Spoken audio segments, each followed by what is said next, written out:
ARES. Les podcasts de l'ARES.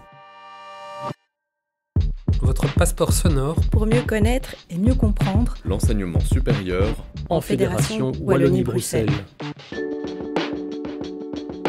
Zoom. Interview. Là où les voix expertes résonnent, où les histoires se dévoilent Et où les idées prennent vie. Et où les idées prennent vie.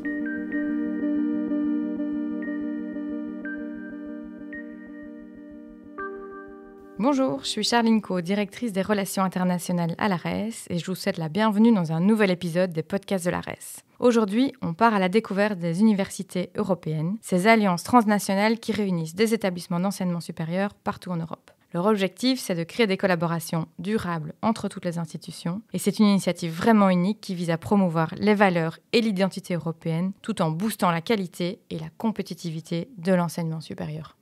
Et pour illustrer cette ambition, on vous propose de plonger dans l'univers d'Unigreen, dont fait partie la Haute École de la province de Liège, la HEPL. Elle a été créée en 2023 et elle est appelée la Green European University. C'est une initiative qui réunit 8 établissements d'enseignement supérieur. Pour mieux comprendre cette alliance, on a le plaisir de recevoir Morgane Lamoureux.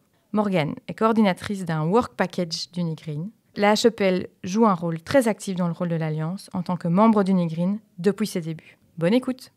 Bonjour Morgane, première question, pourquoi avoir rejoint une alliance ? Nous avons rejoint une alliance parce qu'on a eu la grande opportunité d'avoir des partenaires du domaine de l'agronomie de l'université d'Almeria qui nous ont proposé en fait d'en faire partie du projet. Et on a un peu sauté sur l'occasion parce que c'était une opportunité pour une haute école de diversifier les projets européens et d'être une des premières hautes écoles en Fédération Wallonie-Bruxelles, d'avoir la chance de participer à une alliance européenne. Est-ce que vous pourriez nous en dire plus sur la spécificité de votre alliance ?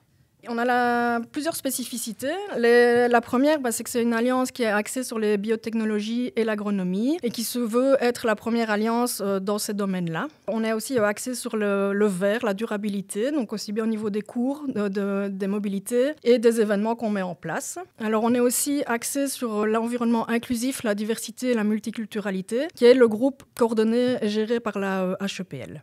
Une autre, pour moi, spécificité qui est assez importante, c'est que nos partenaires de l'Alliance sont des établissements d'enseignement supérieur variés et diversifiés. C'est-à-dire que nous, on est une haute école. On a des partenaires, les Portugais, qui sont un institut polytechnique. On a aussi une école en France qui est une école privée. Et le reste, ce sont des universités. Donc pour moi, c'est une force de pouvoir mélanger des acteurs différents.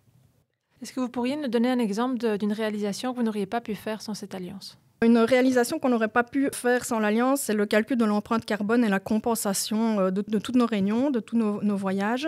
Donc en fait, l'idée est d'avoir mis en place un calcul de l'empreinte carbone. Une fois que ce calcul est fait par établissement, on sélectionne des espèces de plantes en lien avec la faune et la flore locale de chaque pays, de chaque membre de l'Alliance. Et l'idée, c'est en fait de créer autour de ça des événements de plantation, d'intégrer les étudiants, les membres du personnel et les communautés locales pour créer en fait un événement local.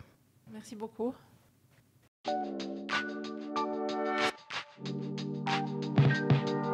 Les podcasts de l'ARES. Merci d'avoir embarqué avec nous dans cet épisode du podcast de l'ARES. Retrouvez nos interviews, nos tables rondes et nos reportages sur votre plateforme de podcast. À bientôt Pour de nouvelles découvertes.